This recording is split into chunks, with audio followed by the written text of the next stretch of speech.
Celui qui a trouvé peut commencer. Les fils des prophètes qui étaient à Bethel sortirent vers l'Élysée et lui dirent, sais-tu que l'Éternel enlève aujourd'hui ton maître au-dessus de ta tête? Et il répondit, je le sais aussi. Je le sais aussi. Taisez-vous. Les fils de qui? Des prophètes. Ce n'étaient pas d'autres personnes, c'était les fils des prophètes. Ils disent à Élisée, tu sais qu'aujourd'hui ton maître sera enlevé. Et il dit, je le sais. Gloire à Dieu. Si c'était des étrangers, on peut comprendre. Mais on dit quoi? Des fils de prophètes. Continuons. Chapitre verset 4. Élie lui dit, Élisée, reste ici, je te prie. Amen. Car l'Éternel m'envoie à Jéricho. Il répondit, l'Éternel est vivant et ton âme est vivante. Je ne te quitterai point. Et ils arrivèrent à Jéricho. Les fils des prophètes qui étaient à Jéricho s'approchèrent d'Élisée et lui dirent, sais-tu que l'Éternel enlève aujourd'hui Aujourd'hui, oui, vas-y. sais-tu que l'Éternel enlève aujourd'hui ton maître au-dessus de ta tête? Et il répondit, je le sais aussi, taisez-vous. Gloire à Dieu. Amen. Amen. Nous parlons ici de la valeur. Bien aimé, en tant qu'enfant de Dieu, si tu ne connais pas ta valeur en Christ, tu vas rater beaucoup de bénédictions. Parce qu'il y a des hommes qui vont toujours chercher à te décourager. Il y a des hommes qui vont toujours chercher à te dire que ce n'est pas possible. Et Élisée, lorsqu'il marchait avec Élie, ce ne sont pas des païens qui sont venus lui parler. Ce sont des fils de qui? Des prophètes. C'est-à-dire qu'Élisée n'était pas le seul prophète à cette époque. Dans chaque ville qu'il arrivait, les fils des prophètes avaient eu la révélation. Donc eux, ils étaient là, ils venaient, ils disaient à Élisée, mais est-ce que tu sais qu'aujourd'hui, ton maître sera enlevé? Il dit quoi? Je le sais, taisez-vous. Quand tu as de la valeur, bien-aimé, il y a une chose très importante que tu dois comprendre, c'est le découragement. Le découragement sera toujours sur ton chemin.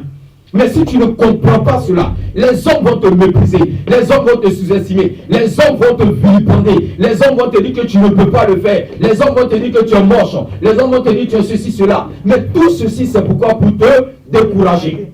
Tu ne pourras pas réussir. Ah non, ce business-là, moi-même, j'ai fait, ça n'a pas marché. Cette affaire-là, j'ai fait, ça n'a pas marché. Ce peuple-là, moi-même, je me suis marié là-bas, je n'ai pas réussi. Ça, ce n'est pas bon pour toi. Ça, ce n'est pas bon pour toi. Parce que le découragement est là.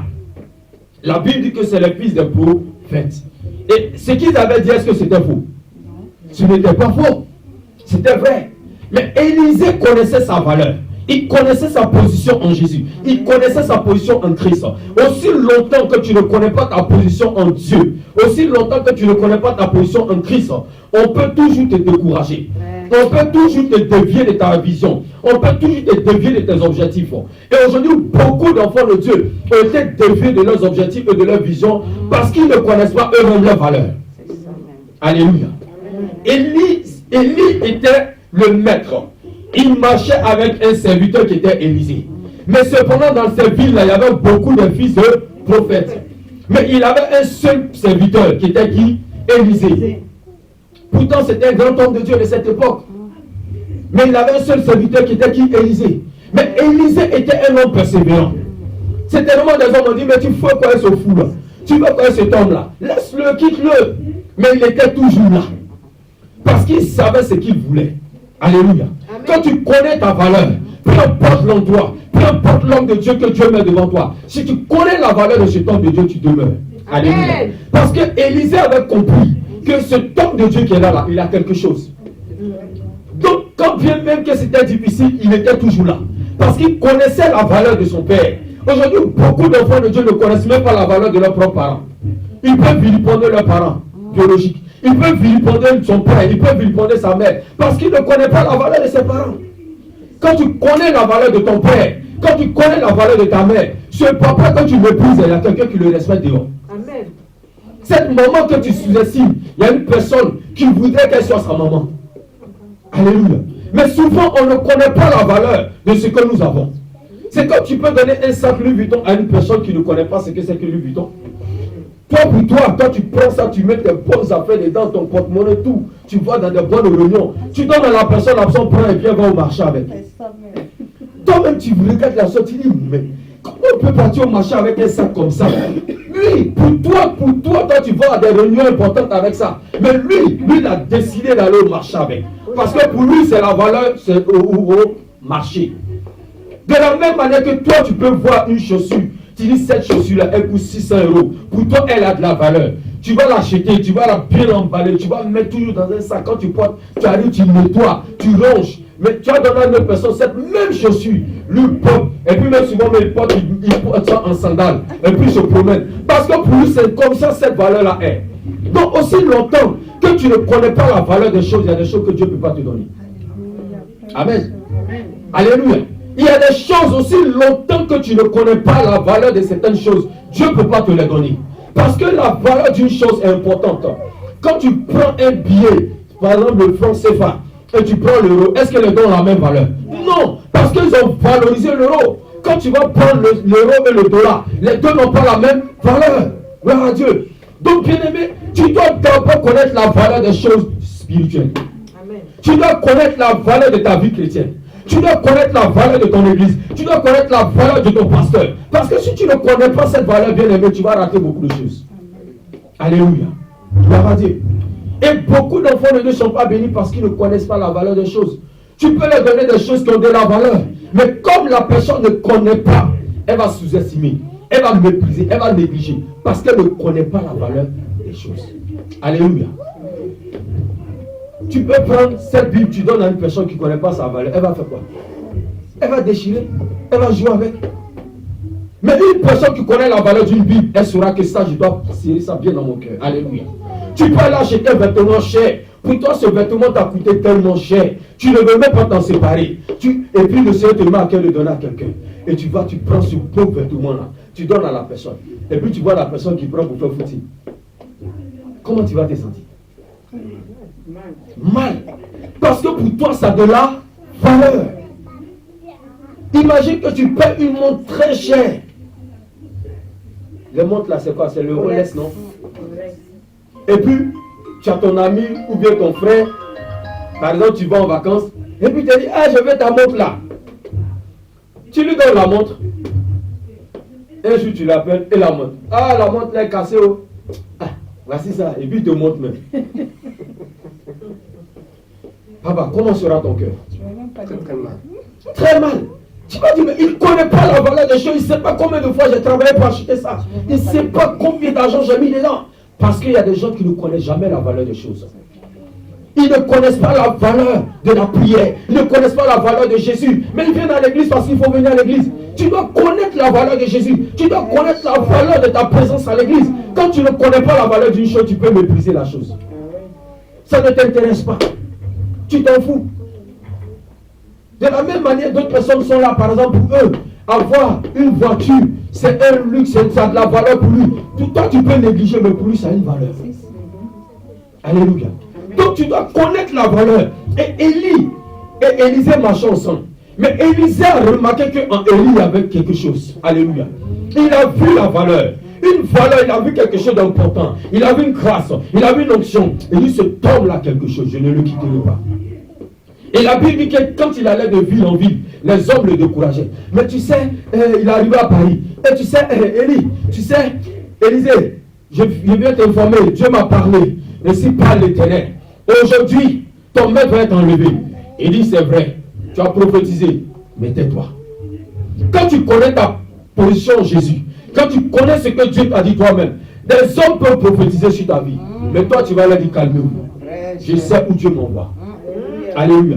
Mais quand tu ne connais pas ta position, le Seigneur t'a dit par exemple que je vais t'élever. Quelqu'un vient te dire je vois la mort. Tu commences à trembler pour la mort. C'est que tu ne connais pas ta position en Jésus. Ce qu'ils avaient dit, est-ce que c'était faux? Mais Élisée connaissait sa position en Jésus. Alléluia.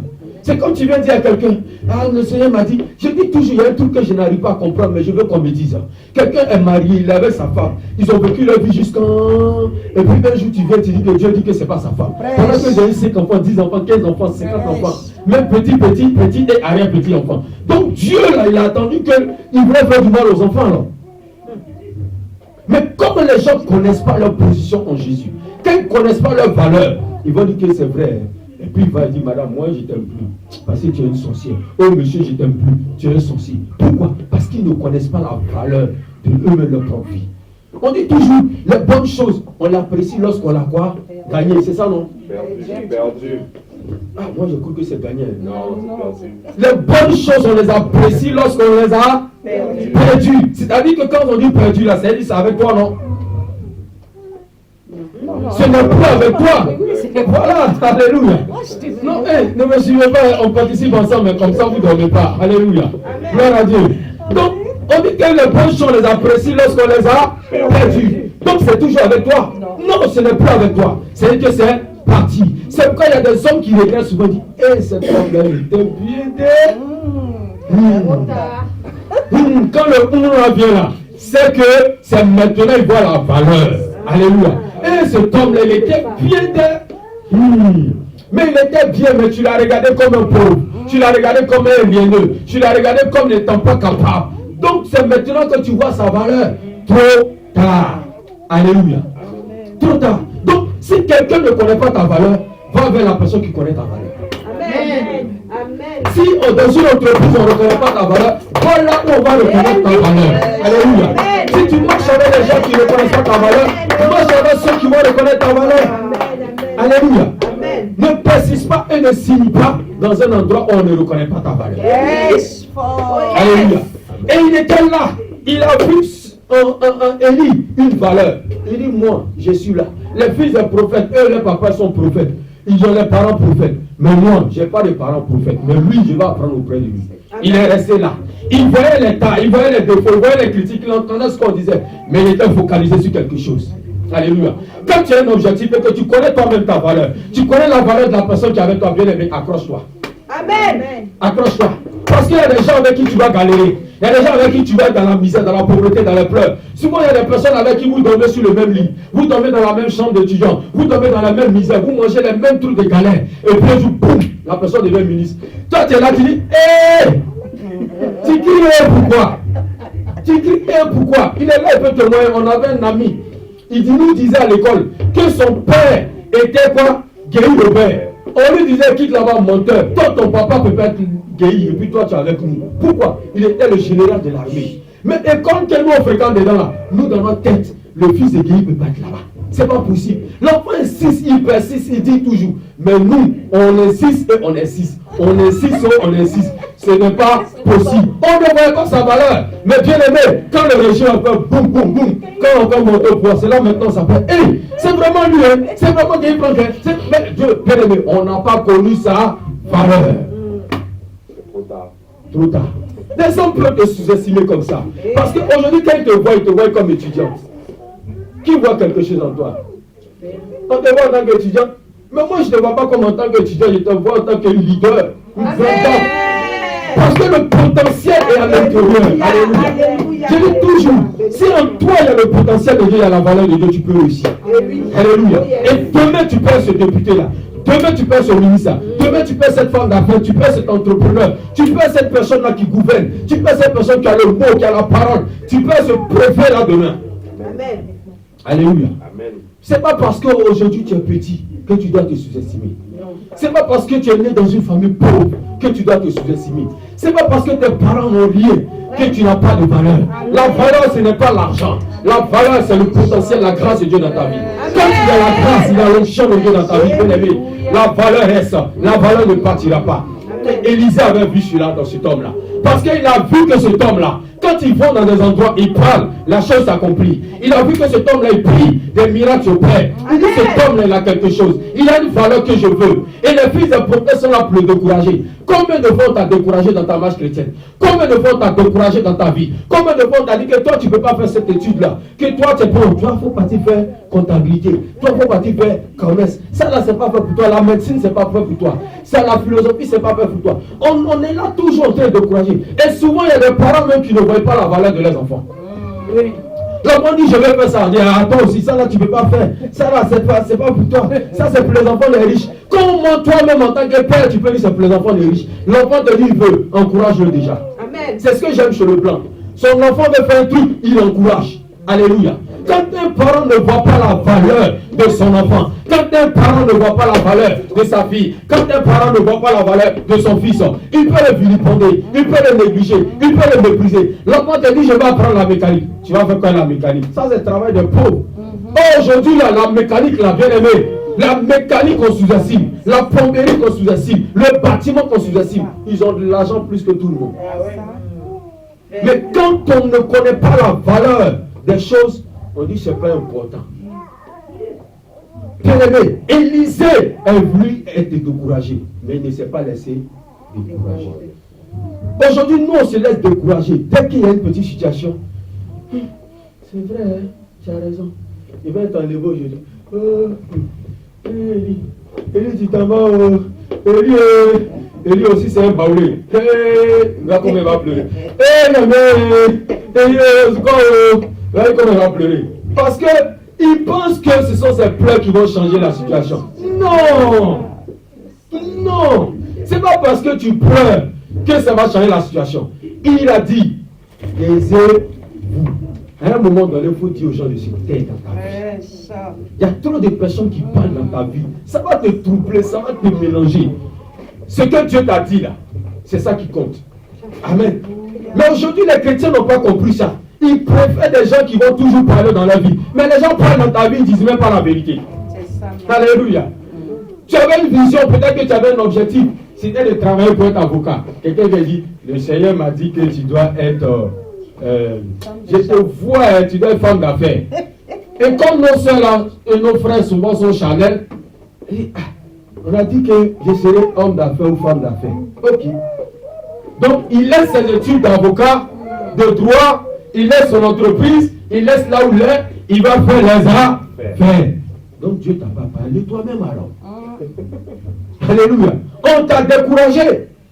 Oh non, quand je te vois ma fille ou mon fils, ça c'est pas fait pour toi. Ça c'est... Non. Qu'est-ce que Dieu t'a dit toi-même? Alléluia. Élisée avait entendu la voix de Dieu. C'est pourquoi rien ne pouvait l'arrêter. C'est pourquoi rien ne pouvait le décourager. Quand il parlait, il le regardait sur nous. Il dit, Élisée, je sais ce que je veux. Dans la vie, qu'est-ce que tu veux? Quand bien même que le découragement va venir, tout peut arriver. Ça peut être ton père, ta mère qui va te dire, ne va pas à l'église, reste à la maison. Parce qu'il y a des parents qui ne veulent pas que les enfants partent à l'église. Tu ne vas pas partir. Ton mari, tu ne vas pas partir. Tes enfants disent, ah maman ou papa, je ne veux pas que tu partes à l'église. Ah, vos affaires de Dieu là. Qui va te décourager? La Bible dit que ni la faim, ni la famine, ni les problèmes, ni le découvert, ni les difficultés, ni le froid, ni le chaud, ni l'hiver, quoi d'autre encore, citer tout. Ni la nudité, ni quoi? La faim, souvent tu as faim, quoi encore? Tous les problèmes possibles. Nous pourrons nous séparer de quoi? De l'amour de Christ. C'est-à-dire que ton amour pour Dieu là, rien ne doit enlever cela. Alléluia. Il y a des gens aujourd'hui qui vont plus à l'église à cause des femmes. Parce qu'ils ont une femme, ils ne vont plus à l'église. D'autres ne vont plus à l'église à cause d'un mari. Parce qu'ils se sont mariés à quelqu'un qui est païen. Donc ils ne vont plus à l'église. Donc l'amour t'a séparé de Dieu. D'autres parce qu'aujourd'hui ils ont une bonne situation, ils ne vont plus à l'église. C'est ça qui a pris ta place. Élisée connaissait sa position en Jésus. Et le découragement n'a pas eu raison sur sa vie. Amen. Est-ce que tu peux donner une acclamation à Dieu? Amen. Amen. 2 Rois chapitre 6, verset 1, 7 à 13. Si quelqu'un veut lire 2 Rois chapitre 6. Je vais porter mes lunettes parce que la vieillesse là, ça nous a attrapé maintenant. Les yeux sont fatigués. 13. 2 Rois chapitre 6, le verset 1er jusqu'au verset 13. Les fils des prophètes dirent à Élisée, voilà le lieu où nous sommes assis devant toi est trop étroit pour nous. Allons jusqu'au Jourdain, nous prendrons là chacun une poutre et nous y ferons un lieu d'habitation. Élisée répondit, allez. Et l'un d'eux dit, consens à venir avec tes serviteurs. Consent à venir avec tes serviteurs. Ce n'est pas le même qui ont dit à Élisée qu'il ne faut pas, il va partir. Mais Élisée était persévérant. Il a suivi Élie. La Bible dit que lorsque Élie même était en train de le décourager, pour lui, mon fils, retire-toi, laisse. Il voulait partir. Il ne voulait pas que l'enfant vive cette situation. L'enfant dit, ton âme est vivante, mon âme est vivante. Ton pied, mon pied, comme on dit en bon français. Amen. Toi et moi, on est ensemble. Et il était là, c'est devant lui qu'il était enlevé. La Bible qu'il a reçu, il a pris le manteau. Et au retour maintenant, quand il venait, les mêmes fils des prophètes qui étaient en train de bavader là, qui parlaient là, qui pensaient que c'est eux seul Dieu parlait là. Ceux qui disaient, je vois toujours, j'entends toujours. Dieu m'a dit, ne va pas, ne fais pas. Quand il est revenu avec la puissance, eux-mêmes ils se sont calmés. Parce que quand ils ont vu Élisée, ils ont vu que quelque chose d'autre a changé. Mais pourtant, c'est les mêmes qui avaient prophétisé. C'est les mêmes qui avaient parlé. Mais les mêmes maintenant sont venus maintenant vers Élisée pour faire allégeance à Élisée. Pour dire, Élisée, tu peux venir avec nous. On va quelque part là, tu peux te mettre avec nous, tu peux t'associer avec nous. On peut te sous-estimer aujourd'hui, mais demain on peut avoir besoin de toi. Je ne sais pas si je parle à une personne. On peut te dire aujourd'hui on n'a pas besoin de toi. Mais quand on va voir ton potentiel, on va voir la grâce, l'onction de Dieu dans ta vie. Les mêmes qui t'ont négligé, qui ne voulaient pas de toi, qui ne voulaient pas de ta présence, qui ne voulaient pas être amis avec toi, les mêmes vont vouloir être amis avec toi. Parce qu'ils voient quoi? Alléluia. Et maintenant, ce sont eux qui sont venus maintenant vers Élisée. Élisée, s'il te plaît, est-ce que tu peux venir avec nous? On va à Biétri, on va à Djoufou, on va à Gonzague, on va à Sakassou, on va à Évry, on va en Belgique. Est-ce que tu peux pas venir avec nous? Ah bon, maintenant vous avez besoin de moi. Vous m'avez découragé dans mon projet d'investissement. Vous m'avez découragé dans mon projet de mariage. Vous m'avez découragé dans mon projet d'études. J'ai voulu être docteur, vous avez dit je ne peux pas être docteur. Maintenant, je suis devenu docteur, vous voulez que je vous soigne. Ah bon? Donc je pouvais, donc j'avais la capacité. Vous qui avez dit que je n'étais pas fait pour lui ou pour elle, maintenant c'est vous qui voulez venir chez moi pour venir manger. C'est vous qui voulez venir chez moi maintenant pour que je vous donne de l'argent. Pourquoi? Vous étiez jaloux au début, non? Continuez dans la jalousie. C'est les mêmes maintenant qui avaient besoin de eux. C'est les mêmes qui avaient besoin de lui. Continue, maman. Ils partirent donc avec eux. Il partit donc avec eux. Et est-ce qu'il les a laissés? Pour leur montrer. Arrivés au Jourdain, ils coupèrent du bois. Et comme l'un d'eux abattait une poutre, le fer tombait dans l'eau. Le fer tombait dans l'eau. Il s'écria. Il s'écria. Ah, mon Seigneur. Mon Seigneur. Il était emprunté. Aïe, aïe, aïe. Lui continue. L'homme de Dieu dit, où est-il tombé? Et il lui montra la place. Il lui montra la place où quoi? Là, c'était quoi? Tombé. Et qu'est-ce qu'il a fait? Alors Élisée coupa un morceau de bois, le jeta à la même place, et il fit surnager le fer. Yes. Donc, le bois là, c'est ça qui est devenu aimant là. Parce que normalement, c'est l'aimant qui va permettre au fer de remonter. Mais quand tu as l'onction de Dieu, l'impossible devient possible. Amen. Tu as parlé. Si il complète même encore, même encore, il va me faire mal. Amen. Vous commencez à me comprendre maintenant. Amen. Alléluia. Quand tu as l'onction de Dieu, il ne faut pas avoir peur. Amen. Il faut juste oser. Il pouvait dire aller chercher un autre fer, aller chercher l'aimant. Il a coupé un bois, la Bible dit qu'il a. Est-ce que là, je n'ai pas remonté? C'est la puissance de Dieu. C'est les mêmes personnes qui l'ont sous-estimé là, qui ont eu besoin de lui. Parce que lâche là, quelque chose que tu allais emprunter. C'est comme tu vas emprunter une voiture de quelqu'un. Et puis, tu vas cabosser la voiture. Tu trembles pas, hein? Parce que quand tu trembles même, c'est bon. Il y a la sueur qui coule sur toi, tu commences à avoir chaud, tu commences à avoir froid. C'est-à-dire que tout se passe dans ton corps. Tu ne sais pas quel virus qui est rentré, hein? Mais en même temps, ta tête pense. Tu imagines une belle voiture, la personne vient d'acheter sa voiture. Ça fait peut-être 5 jours, bien 1 mois, 2 mois. Et puis tu vas cabosser la voiture. On ne te dit pas, mais dans ta tête, il y a beaucoup de choses qui commencent à tourner. Donc imaginez lui, il allait emprunter une hache. À cette époque-là, s'ils ont emprunté, c'est que ce n'est pas tout le monde qui pouvait avoir une hache. Ou bien, ce n'est pas tout le monde, c'était pas donné. Donc lui-même là, il est fils de prophète, non? Il n'a pas fait l'onction, on va voir. Ce n'est pas eux qui prophétisaient qu'il va être enlevé là. Mais pourquoi là maintenant? Il y a puissance et puissance divine. Il y a valeur et valeur. Donc chacun n'a pas les mêmes valeurs. Les moutons là, ils se promènent ensemble. Hein. Mais quand la fête arrive là, et c'est le prix des moutons à manger. Putain, ils ont mangé ensemble, ils ont mangé même Ève là. Tout, c'est le même berger. Mais quand la période de la fête arrive là, le berger regarde ce mouton là et puis il regarde le client. Et il dit non, ça là c'est 200. Tu parles, il ne bouge pas. Parce qu'il connaît, chacun a sa valeur. Donc quelle est ta valeur? Si tu te vends moins cher, les gens vont t'acheter moins cher. Amen. Amen. Si tu te méprises, les gens vont continuer à te mépriser. Si tu te sous-estimes, les gens vont continuer à te sous-estimer. Et comme Élisée ne s'est pas sous-estimé, il ne s'est pas mépriser, ils étaient obligés de lui accorder la valeur. Amen. Les gens peuvent faire ce qu'ils veulent, mais toi, connais ta position et donne-toi de la valeur. Plus tu te donnes de la valeur, bien-aimé, un jour,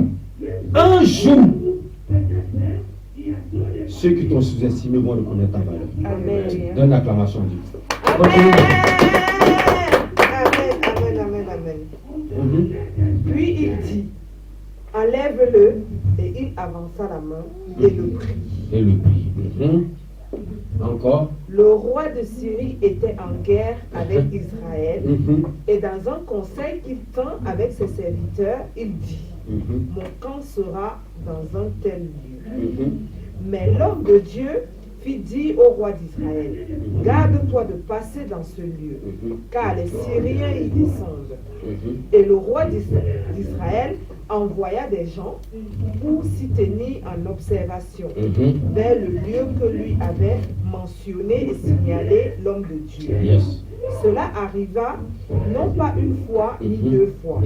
Le roi de Syrie en eut le cœur agité. Il appela ses serviteurs et leur dit, ne voulez-vous pas me déclarer lequel de nous est pour le roi d'Israël, qui est un traître en fait. La taupe. L'un de ses serviteurs répondit, Personne. Oh mon Seigneur. Mais Élisée le prophète, il fait quoi? Qui est en Israël, rapporte au roi d'Israël les paroles que tu prononces dans ta chambre. C'est bon moment. Amen. Ce que le roi prononce dans sa chambre à coucher, Élisée lui reçoit ça là-bas. Pourtant c'est Élisée là que les gens avaient méprisé, que les gens avaient sous-estimé, que les gens disent, oh petit, faut te calmer, nous le fils est prophète, mon papa est prophète de cette ville-là. Dieu m'a parlé, mais il a eu besoin de lui. Alléluia. Et la Bible dit qu'il ne comprenait pas. On va se cacher ici pour pouvoir les attaquer. Élisée donnait la révélation. Plus tu vas te consacrer à Dieu, tu vas connaître ta valeur en Jésus-Christ, bien-aimé. Même quand les gens vont faire des complots contre toi, Dieu va toujours te permettre de pouvoir déjouer les pièges. Amen. Alléluia. Et ils ne comprendront pas. Ils vont dire, mais celui-là, je ne comprends pas. Cet enfant-là, je ne comprends pas. Mais pourquoi? Mais parce que ses parents connaissent leur valeur. Parce que toi-même, tu connais ta valeur. Parce que l'enfant connaît sa valeur. Donc, peu importe les pièges, bien-aimé, tu sortiras toujours. Alléluia. Connais ta valeur en Jésus. Connais ta position en Jésus. Afin que peu importe les pièges, peu importe les astuces, tu vas toujours sortir victorieux. Alléluia. C'est comme on peut dire que tu ne sais pas jouer au foot. Samuel Eto'o, quand il est venu en France pour jouer au football, là, on lui a donné sa chance, non? On lui a donné sa chance, non? On lui a pas donné sa chance. Il était obligé d'aller dans notre pays. Pourquoi? Parce que quand il a joué, on a regardé, on a dit, oh petit, tu ne vaux rien, quitte là-bas. Ah non, on a besoin de vrais joueurs là. Toi, on va faire quoi avec toi? Mais quand il est allé ailleurs, là-bas, quelqu'un a vu sa valeur. Amen. On a reconnu en lui qu'il y a quelque chose. On va juste le former. On va juste travailler ça. Aujourd'hui, là, ils veulent pas. C'est Samuel et Alléluia. On peut ne pas te reconnaître. Parce que la personne qui est devant toi est une personne charnelle. Parce que la personne qui est devant toi a son radar, a ses limites. Lui, pour lui, ses valeurs, c'est là. Oh, il y a d'autres valeurs qui sont là. Toi, tu es trop intelligent, tu es déjà à ce niveau. Donc, lui, quand tu es là, lui, il ne comprend pas. Il ne comprend pas. Donc, lui, il ne peut pas t'accepter et dire, oh, non, ça, c'est pas bon. Parce que lui, son critère de réussite, c'est là. Oh, il y a un autre critère de réussite qui est au-dessus. Tu es trop intelligent. Donc, bien aimé, quand la valeur de Dieu se révèle dans la vie d'un enfant de Dieu, quoi qu'il en soit, tu réussiras. Amen. Je vais dire à une personne, cette année, connais ta valeur et connais la valeur du Dieu que tu pries. Amen. Alléluia. Amen. Et connais la valeur de ta vie chrétienne. C'est ainsi que tu vas réussir. Amen. Peu importe les vents et marées, peu importe les difficultés, ne baisse pas les bras. Parce que Élisée pouvait dire, c'est vrai, une personne a parlé, deux personnes a parlé, trois personnes. Sur la base du témoignage de deux, trois personnes, qu'est-ce qu'on fait? Cela est vrai. Donc je me retourne. Mais il a dit, lui, il avait un objectif. Lui, son objectif, c'était de recevoir l'onction, la puissance. Il ne veut pas que son père parte comme ça et le laisser comme ça. Quelqu'un avec qui j'ai marché pendant des années, je dois prendre ma part de bénédiction. C'est comme cette femme-là qui dit que je vais toucher au vêtement de Jésus, je serai guéri. Jésus ne partait pas pour elle, Jésus partait guérir une autre personne. Mais en chemin, elle a dit, vous la quittez, poussez, elle a poussé les gens. Quand une femme veut quelque chose, elle est capable. Vous voyez dans le métro, dans le train, non. Quand il y a des femmes, elles te poussent. Tu es un homme, mais toi-même, tu la regardes comme ça. Madame, souvent même, tu vois une personne âgée, elle te pousse d'une certaine manière. Tu dis, maman, pourquoi? Violent. Parce qu'elle a un objectif. Alléluia. Esther n'avait pas de valeur. Esther était avec son oncle. Esther était là. Qui connaissait Esther? Qui la connaissait? Personne. Mais quand elle a commencé, son oncle a dit, va te présenter pour le concours mariage, c'est pas grave, va te présenter. Mais ne dis pas que tu es juif, c'est tout. Elle est allée se présenter. La Bible dit qu'il y a un eunuque même qui a eu de l'estime pour elle. Mais imagine quand elle est arrivée au trône, tu penses qu'elle a négligé ce eunuque-là? Non, parce que ceux qui vont voir ta valeur, qui vont être là pour toi, bien aimé, demain quand tu réussis, tu sais que celui-là, il m'a considéré. Amen. Alléluia. Celui-là, il m'a considéré. Celle-là, elle m'a considéré. Regarde Ruth. Ruth, elle était avec son mari. Elle était là. Mais son mari est décédé. Sa belle-mère, Naomi, s'est levée. Elle dit, moi, je rentre chez moi. Moi, je pars. Elle a commencé à partir. Ruth dit, belle-mère, où tu vas là, à ton âge là, pardon, moi-même, je te suis à l'enfant. Elle dit, non, reste. Ruth dit, pardon, belle-mère. Moi-même, déjà, il n'y a plus mari. Puis ici, là, même, ils vont dire, c'est celle-là. Elle est veuve. Qui va s'occuper de moi? Femme divorcée, femme quand même, comment on dit là? Veuve. Qui va vouloir? Celle-là, son mari est mort. Il ne faut pas y aller à marier, il va mourir. Vous voyez, les hommes ont des préjugés. Les gens peuvent te juger parce que tu as été déjà divorcé. Accusé de sorcière, a tué son mari. On peut t'accuser que toi tu t'es marié, premier mois, deuxième mois, toi tu es maudit. Mais bien aimé, quelqu'un qui connaît ta valeur va dire, ça là, c'est pas grave. C'est comme souvent des gens regardent une femme, on dit, mais celle-là elle a été déjà divorcée. C'est que c'est pas la peine. Mais il y a une valeur, peut-être que c'est l'autre qui ne connaissait pas sa valeur. Alléluia. On peut regarder cet homme-là, dit, lui là, de toute façon, lui là, il a eu beaucoup d'enfants là. Mais peut-être que personne ne connaissait sa valeur. Mais toi, tu peux donner une valeur aux choses de Dieu. Alléluia. Et la Bible dit que Ruth, elle s'est approchée de Naomi. Elle dit, ton pied, mon pied, allons ensemble. Moi-même déjà, j'ai tout perdu ici. Je n'ai rien à gagner encore ici. Donc, elle a continué. Mais la Bible dit que Naomi lui a donné un conseil. Elle a obéi. Elle qui n'avait plus d'espoir, sous-estimée, méprisée, vilipendée, bien-aimée. Pendant que l'autre s'est retiré, elle a continué. Mais à la fin, qui était avec Boaz? C'était elle. C'était Ruth. Boaz là, c'était pas un pauvre, c'était un homme assis. C'était un homme nanti. Pendant qu'on l'avait méprisé de l'autre côté. Imagine peut-être ses cousins, ses cousines, ses amis, ou bien d'autres personnes, mais d'autres anciens dragueurs vont dire, voilà, toi tu faisais malin ici là. Alors toi ici maintenant, ton mari est mort, on va voir. Vous savez quand quelqu'un veut se moquer de toi là. Nous quand on était petits, il y avait une moquerie, on faisait la souvent on te touche pas, mais quand même, ça fait mal, hein. Donc elle avait compris. Imagine les gens se moquer. Tu vas voir maintenant, tu vas voir, tu vas comprendre ce que tu comprenais. Voilà, tu vas comprendre le vrai français maintenant. Mais sa vie a été restaurée parce qu'elle connaissait la valeur de Naomi. Et elle a suivi Naomi. Bien aimé, il faut suivre des personnes de valeur. Alléluia. Il faut marcher avec des personnes de valeur en cette année et connaître ta valeur pour Jésus. Quand tu prends le cas de Mardoché, qui pouvait penser que Mardoché allait être élevé? Il était là à la porte, là, les gens le sous-estimaient. Là, moi, ce gardien. Avance là-bas. Souvent, les gens, même leur boy, le mépris, ils sous-estiment le boy. Ils sous-estiment la servante. La servante qui a été nettoyer ta maison, tu la sous-estimes. Bien aimé, il y a un Dieu dans le ciel. Un jour, on appelle ça changement de temps et de situation. Voici la servante là qui devient une grande dame. Bien aimé, toi le patron là maintenant, c'est toi qui viens chercher des marchés. Qui devient maintenant petit? Ne te néglige pas. Lève-toi, nous allons prier. Moi j'ai fini de prêcher. Amen. Nous allons prier. Ce message que nous avons entendu. On finit le culte, tu vas chercher tes soeurs. D'accord? Alléluia. Gloire à Dieu. Alléluia. Tu vas prier, tu vas dire Seigneur, donne-moi de la valeur. Même si les hommes n'ont pas donné de la valeur, toi donne-moi de la valeur. Les gens n'ont pas accordé de la valeur à Jésus. Au point même que quand tu leur disais que je suis Dieu, les gens disent voilà, voici un débile encore. voici un menteur, voici un imposteur. Chacun a dit ce qu'il pensait. Mais au dernier moment, ils se sont rendus compte que véritablement, il avait de la valeur. Donc tu vas prier, tu vas dire, Seigneur, donne-moi de la valeur. Donne-moi de la valeur et connecte-moi aux personnes qui reconnaîtront ma valeur. Alléluia. Amen. Prions le Seigneur. Éternel, je prie, fais de moi un homme de valeur. Et que je puisse marcher avec des personnes qui ont de valeur. Et de faire sortir le potentiel qui est en nous pour par les gloires. Seigneur, tu es le Dieu qui bénit. Et quand nous mettons notre confiance en toi, nous ne sommes jamais confus. Je prie en cet instant, je proclame, je déclare que la valeur de Dieu soit dans la vie de quelqu'un maintenant. De la même manière, Esther n'avait pas de valeur, mais tu as fait d'elle une reine. De la même manière, Joseph n'avait pas de valeur, tu as fait de lui un premier ministre. Seigneur, je sais que tu es capable de le faire aussi pour quelqu'un aujourd'hui. Des hommes ne voient pas notre valeur, mais Élisée a vu la valeur qui était en Élie, son maître. Il s'est accroché à Élie jusqu'au dernier moment. Il ne s'est pas laissé distraire. C'est quand je prie que tout ce qui est distraction, que tout ce qui est parole, quelqu'un pour nous décourager, tout ce qui est mépris, tout ce qui est humiliation, tout ce que les gens diront sur notre intelligence, sur notre forme, sur notre morphologie, Seigneur, ne puisse pas nous atteindre, mais que Seigneur, nous puissions avancer. Tout ce que les gens diront que nous ne sommes pas capables, que nous ne pouvons pas réussir, que nous avons vieilli, que nous ne sommes pas capables, mais nous savons que toi, tu as notre capacité.